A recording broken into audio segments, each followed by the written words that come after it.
도스토옙스키의 고전문학 까르마조프가의 형제들이라는 책을 읽어보신 적이 있으신가요? 그 책의 제5부 5장에는 예수님을 감옥에 넣는 대신문관 이야기가 나옵니다. 이 책은 16세기 종교 재판이 혹독하게 치러지던 스페인을 배경으로 하고 있는데요. 오늘은 이 책의 내용으로 본문 말씀을 시작하려 합니다. 어느 날 승천하셨던 예수님이 스페인의 세비야 마을로 재림하셨습니다. 그리고는 성경에서 하시던 대로 가난한 자들에게 찾아가 주시고 병든 자를 고쳐주시고 또 죽었던 소녀를 살리기도 하셨습니다. 그런데요, 놀랍게도 교회가 이런 예수님을 환영하지 않습니다. 오히려 예수님을 사회 질서를 혼란케 하는 이단자로 정죄하며 감옥에 가둡니다. 이야기 속 재판관은 교황급의 사제로 신학과 교회론, 신정론에 정통한 대신문관이었습니다. 그는 한밤중에 감옥에 있는 예수님을 찾아와 이렇게 말합니다. 주님, 왜 다시 오셨습니까? 당신의 재림은 우리의 일을 방해할 뿐입니다. 그러면서 대신문관은 마태복음 4장에 있었던 이야기, 사탄이 예수님을 유혹했던 그 세 가지 시험 이야기를 꺼냅니다. 그리고 이 세 가지 시험을 거부하고 말씀으로 대응했던 예수님의 선택을 비판했습니다. 자, 우리 그 세 가지 시험을 한번 살펴보도록 할까요? 첫 번째는 돌이 떡이 되게 하여 먹으라 라는 시험이었습니다. 이는 인간의 빵에 대한 욕구, 물질적 안정을 추구하며 살라는 사탄의 유혹이었습니다.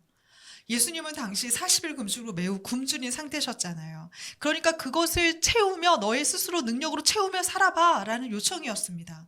그런데요, 예수님의 대답은 사람이 떡으로만 살 것이 아니라 하나님의 말씀으로 살아야 한다는 답변이었습니다. 이는 단호하게 떡을 추구하는 인생이 아니라 하나님의 말씀을 성취하는 삶, 그 삶을 위해 살겠다는 고백이셨습니다.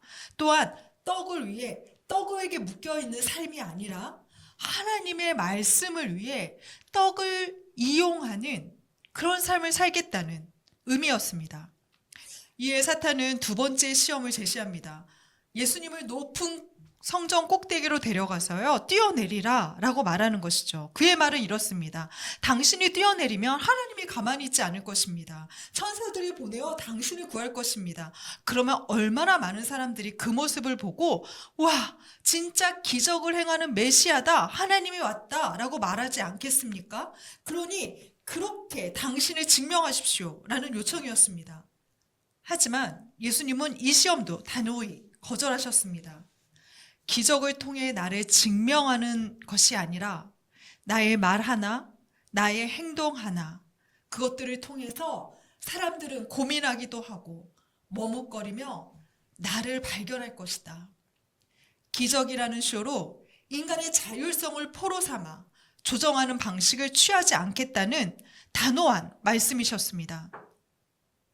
그러자 이번엔 예수님을 온 세상이 다 보이는 높은 곳으로 데려갑니다. 그리곤 만약 너가 나에게 절만한다면 이 땅의 부와 권세를 모두 주겠다 유혹합니다. 모든 인간에게 있는 권력과 부의 욕구를 자극하는 것이죠. 그때 예수님이 또 말씀합니다. 부와 권력을 위해 다른 것에 절하지 않겠다. 나는 오직 그분께만 절하는 예배자의 삶을 살겠다 선포합니다. 책 속 대신문관은 예수님께 왜 사탄의 시험을 거부했냐며 그 선택은 잘못된 것이었다고 비판합니다. 제가 책에 나오는 내용을 읽어보겠습니다. 당신은 인간을 모릅니다. 인간은 자유보다 빵을 원합니다. 인간은 무언가를 선택해야 하는 자유를 감당하지 못해 불안해합니다. 그래서 교회가 당신 대신 인간이 불안해하는 자유를 빼앗고 대신에 빵, 권위, 기적을 주며 그들을 다스려야 했습니다. 우리는 인간의 평화를 위해, 그들의 행복을 위해 당신보다 더 현실적인 길을 택했습니다. 즉, 대신문관은 인간에게는 자유와 선택의 기회를 주는 대신 빵, 기적, 권위를 주는 것이 더 옳다. 그래서 지금 교회는 인간에게 자유를 빼앗고 빵, 권위, 기적을 주며 다스리고 있다는 겁니다. 그리고 사람들은 오히려 이것을 더 좋아한다는 겁니다. 그렇기에 예수님이 정말 인간의 행복을 원하셨다면 사탄이 주려고 한 이 세 가지의 유혹을 거절하지 말고 받아들이셨어야 한다 말하는 것이죠. 저 역시 이 책을 읽으며 많은 생각을 하게 되었는데요. 참으로 사탄의 이 세 가지 시험은 예수님을 더 빨리 메시아로 만들고 더 빨리 영웅이 되게 하는데 도움이 되지 않았을까? 라는 생각이 들었습니다. 여러분의 생각은 어떠신가요? 굳이 2000년 전으로 돌아가지 않아도요, 지금 이 시대에 적용해도 충분히 설명이 가능한 일입니다. 자, 만약 기적을 행하는 목회자를 여러분들이 경험했다면 어땠을까요? 아마도 그분을 바라보는 것만으로도 전혀 사고하지 않고 고민하지 않고 그분이 하라는 대로, 그분이 가라는 길로 따를 것입니다. 제가 아는 어떤 분도요, 어렸을 때 한 목사님이 기도해서 치유의 경험을 가지셨다고 해요. 근데 그 목사님이 나중에 이단교회 목회자로 규정이 되었는데도요, 그 교회를 나오기를 어려워하세요. 두려워서 그곳을 못 나와요. 사고하지 못하고 두려움이라는 감정 때문에 빠져나오지 못하는 겁니다. 굉장히 기적은 강력하게 한 사람을 사로잡습니다. 하지만 예수님은 사단이 제시하는 이 모든 수단을 단호히 거절하셨다는 것에 우리는 주목해야 합니다. 왜냐하면 그럴듯한 이 모든 수단들이 사실은 인간이 선택할 자유, 사유할 자유, 인내하고 책임질 자유를 빼앗기 때문입니다. 하나님은요, 우리를 맹목적이고 기계적으로 움직이고 싶어 하지 않으십니다. 오히려 실수하더라도 스스로 선택할 때까지 인내하시고 넘어져도 다시 일어서는 책임감으로 우리가 그리스도를 스스로 따르길 원하시는 것, 그렇게 선택하길 원하시는 것 같습니다. 예수님이 선택하신 길은 빠른 결과가 아니라 인간을 향한 하나님의 사랑과 자유를 지키는 과정이었습니다. 그래서 가장 바보스러운 십자가, 가장 그 비효율적인 죽음을 통해 그 수단을 통해서 예수님은 메시아가 되신 것 아니겠습니까? 오늘 본문 속 모세도 예수님이 받은 사단의 유혹에 빠진 것 같다는 생각을 하게 됩니다. 빠르고 효율적인 결과를 위해 수단은 그리 중요하지 않다라는 유혹을 말입니다. 오늘 본문은 성인이 된 모세의 이야기로 시작됩니다. 우리 11절 말씀을 다 같이 읽어보도록 하겠습니다. 모세가 장성한 후에 한 번은 자기 형제들에게 나가서 그들이 고되게 노동하는 것을 보더니 어떤 애굽 사람이 한 이브리 사람 곧 자기 형제를 치는 것을 본지라. 자, 이때의 모세의 나이가 몇 살이었을까요? 맞아요, 40세. 사실 출애굽기에는요, 모세의 나이가 등장하지 않는데요. 어디서 등장하냐면요, 사도행전 7장에 등장해요. 사도행전 7장 23절이 스데반의 설교가 담겨져 있는 내용인데요. 그때 나이 40이 되매 그 형제 이스라엘 자손을 돌아볼 생각이 나더니 라는 모세의 이야기가 나옵니다. 그래서 우리는 이때의 모세의 나이가 40이었을 것이다 라고 추정하게 됩니다. 물에서 건져져 나이 40이 된 모세, 어떤 모습으로 컸을까요? 우선 여기에 등장하는 장성했다라는 원어적 의미를 보면 알 수 있는데요. 이 의미는 존대를 받았다, 사람들에게 중히 여김을 받았다, 존경을 받았다라는 의미입니다. 그러니까요, 모세는 애굽 왕실에서 좋은 교육을 받았고 훌륭한 인격을 갖추어서 사람들에게 존경받는 어른이 되었다는 의미입니다. 학자들은 모세의 어머니였던 그 공주가, 바로의 딸 공주가 매우 힘있는 권력자였다고 말합니다. 그래서 공주의 보호 아래 모세는 애굽 왕실에서 많은 특권을 누렸을 뿐 아니라 권력자였을 것이라 말합니다. 그런 그가 형제들을 보러 나갑니다. 애굽 왕실에 그저 머물지 않고요, 자신의 형제인 히브리 노예들을 보러 나갔다는 겁니다. 자, 이 본문에서 한글 번역본은요, 그저 우연히 한 번 들린 것처럼 보이는데요. 원어에는 목적을 가지고 어딘가로 향했다라는 방향 전치사 L이 쓰여 있습니다. 그러니까 단순히 무작정 나간 것이 아니라 의도적이고 목적 있는 방향성을 가지고 움직였다는 것입니다. 자, 모세는 가만히 있으면요, 애굽인으로서 왕자로서 누리는 부와 명예, 권력을 다 가질 수 있는 사람이었습니다. 그런데요, 그가 이런 안락함을 버리고 동족인 히브리인들을 향해 나아가는 겁니다. 어떻게 그는 자신의 형제가 애굽 왕족이 아니라 히브리 노예들이다라고 여겼던 것일까요? 우리 그 본문을 히브리서 11장 24절에서 발견할 수 있는데요. 우리 26절까지의 말씀을 함께 읽어보도록 하겠습니다. 믿음으로 모세는 장성하여 바로의 공주의 아들이라 칭함받기를 거절하고 도리어 하나님의 백성과 함께 고난받기를 잠시 죄악의 낙을 누리는 것보다 더 좋아하고 그리스도를 위하여 받는 수모를 애굽의 모든 보화보다 더 큰 재물로 여겼으니 이는 상 주심을 바라봄이라. 신약은 모세의 이런 행보를 믿음을 가진 이의 결단이었다고 말합니다. 그는 공주의 아들이라 칭함받는 그 이름을 거절합니다. 그리고 하나님의 백성으로서 고난받는 것이 죄악의 낙을 누리는 것보다 더 낫다라고 여겼습니다. 하나님의 백성으로서 감당하는 수모를 애굽인이 가진 큰 재물보다 더 큰 보화로 여겼답니다. 왜요? 하나님이 주시는 그 상급이 이 모든 것과는 비교할 수 없을 만큼 더 영광스럽다는 것을 알았기 때문이에요. 얼마나 큰 믿음입니까? 얼마나 대단한 결심입니까? 어떻게 모세는 이런 큰 믿음을 가질 수 있었던 것일까요? 학자들은 그의 어머니 요게벳의 신앙교육 때문이었을 거라고 말합니다. 지난번에 살펴보았던 것처럼 모세의 어머니는 젖을 뗄 때까지 모세를 품에 품고 충분히 교육할 수 있었습니다. 당시 젖을 때는 시 나이는 보통 4세, 늦게는 5세였다고 하는데요. 그 나이까지 요게벳이 모세를 품으면서요, 애굽인들이 누리는 건 낙이 아니고 죄야. 우리 히브리인들을 노예로 부리면서 얻은 거니까. 그러니 애굽인이 누리는 좋은 것은 아름다운 것이 아니라 하나님께 심판받을 죄일 뿐이야 말해줍니다. 공주의 아들이 될 모세에게 사실 널 살린 건 공주가 아니라 하나님이야. 그러니 애굽의 왕자가 되는 것보다 하나님의 왕자가 되기 위해 노력해야 한다. 그게 훨씬 멋진 거야. 그렇게 가르치지 않았겠습니까?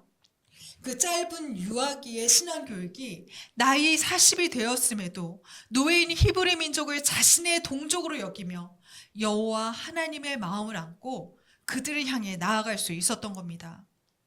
한 목사님께서요, 목회를 하시기 전 크게 사업을 하셨답니다. 그런데 그 목사님이 한 달에 한 번 어머니께 용돈 드리는 날이 있었는데요. 그때마다 두둑한 봉투를 착 가지고 어머니를 뵀다면요, 어머님은 자리에 일어나서 그 봉투에 손을 대기 전 아들에게 이렇게 물으셨다고 해요. 너 이 돈 하나님 앞에서 부끄럽지 않은 돈이냐? 그래서 내 어머니 부끄럽지 않습니다. 이렇게 대답을 하면요, 그때서야 그 돈을 앞에 두고 하나님께 감사 기도를 하고 아들에게 고맙다라고 하면서 받으셨대요. 그래서 이 목사님은 직원들의 몫을 자기 것으로 취하거나 불법을 행하면서 사업을 할 수 없었답니다. 그렇게 돈을 벌어봤자 어머니도 받지 않는데 하나님이 받으시겠나? 어머니도 받지 않는 돈, 하나님도 받지 않는 돈으로 내가 내 아이들을 교육시키는 것이 맞나? 늘 고민하셨기 때문이랍니다. 이게 바로 신앙의 어머니, 부모의 힘 아닌가요? 모세도 그 목사님도 자신이 누구 앞에서 살아가고 있는지를 분명히 인식할 수 있었던 것입니다. 모세는 화려한 왕궁의 삶에서 빠져나와 계속 고된 노역 속에 고통받는 동족에게로 향합니다. 원어에는요, 계속 용법이 쓰여서요, 모세의 이런 발길이 지속되었다, 반복되었다 말하고 있습니다.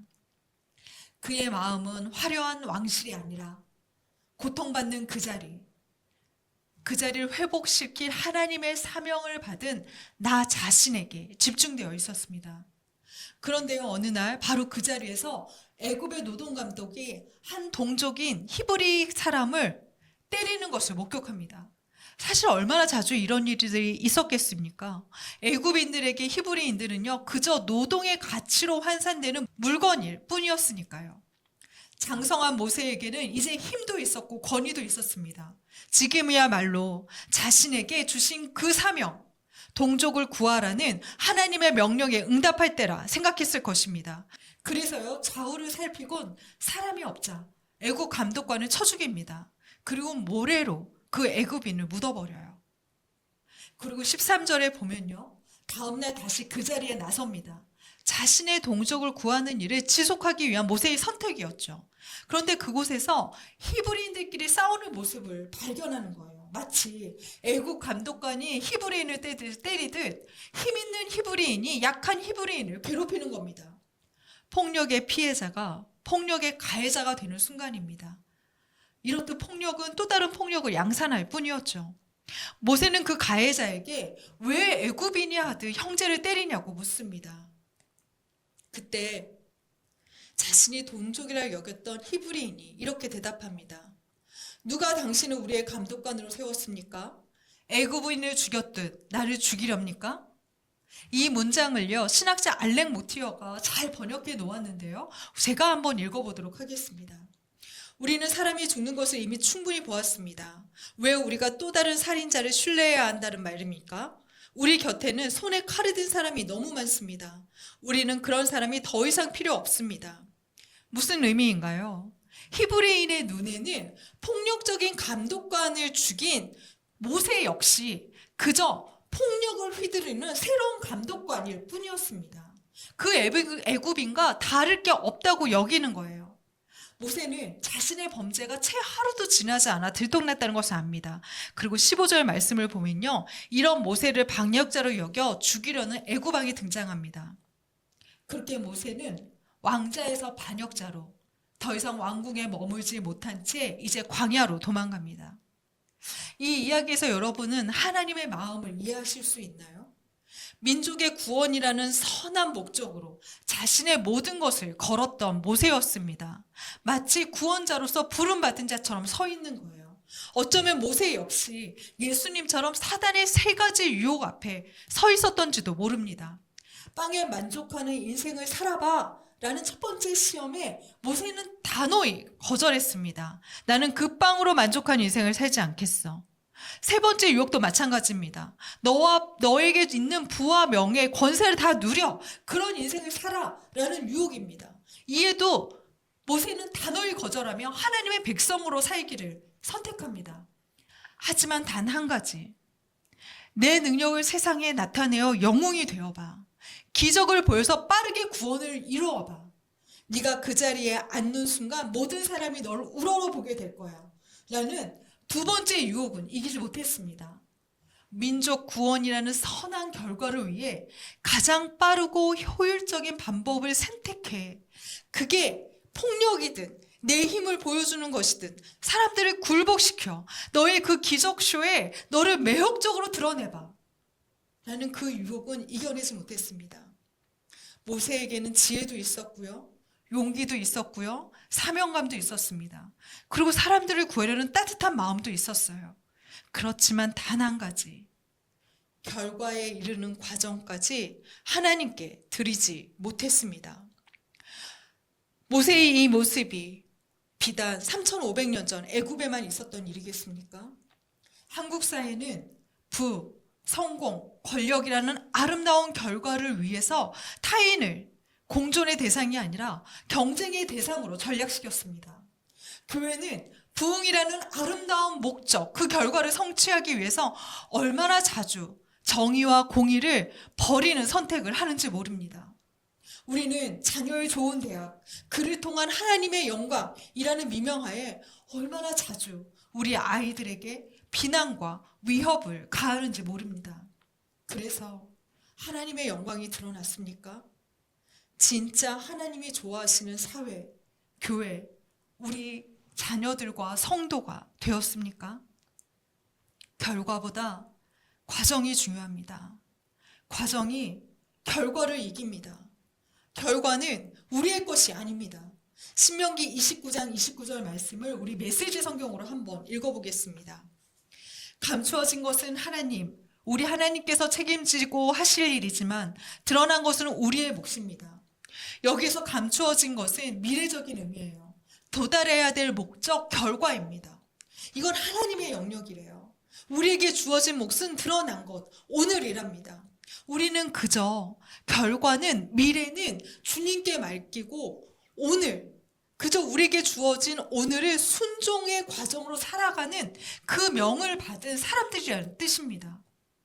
개척교회를 하면서요, 너무도 많은 분들이 제게 질문합니다. 교회가 성장하면 어디로 가실 거예요? 교회 부흥 가능성은 있으니까 사람들이 어떻게 하면 올 것 같아요? 그 말씀을 물으시는데요. 하지만 그 모든 것들은 저에게 감춰진 것입니다. 그건 저의 것이 아니라 주님의 것입니다. 저는 그냥 오늘을 사는 것입니다.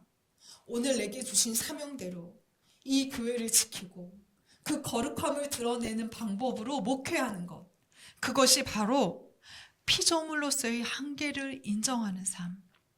예수님이 선택하신 방법이었습니다. 이제 미디안 광야로 도망간 모세는요, 그곳에서 칼이 아니라 지팡이로 민족을 구원하는 법을 배우게 될 것입니다. 자신의 힘이 아니라 순종함으로 오늘을 사는 방법, 그 방법으로 이스라엘 민족을 구원하게 될 것입니다. 예수님은 빠른 길 대신 하나님이 기뻐하시는 길을 선택하셨습니다. 결과는 감추어진 주님의 것입니다. 우리에게는 그저 오늘만이 나의 것입니다. 과정이 결과를 이깁니다. 오늘의 순종이야말로 하나님 앞에 가장 좋은 결과입니다. 그렇게 하나님의 방법으로 오늘을 살고 미래를 맡기는 주님의 성도 되시길 주의 이름으로 축원합니다.